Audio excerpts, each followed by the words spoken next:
दलितांचा राजा महाडी घोषित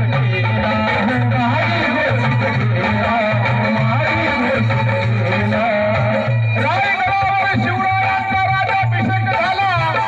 आणि दलितांचा राजा महाडी घोषित केला.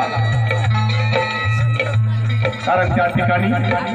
छत्रपती शिवाजी महाराजांचा राज्याभिषेक झाला, तिथे क्रांती केली छत्रपती शिवाजी महाराजांनी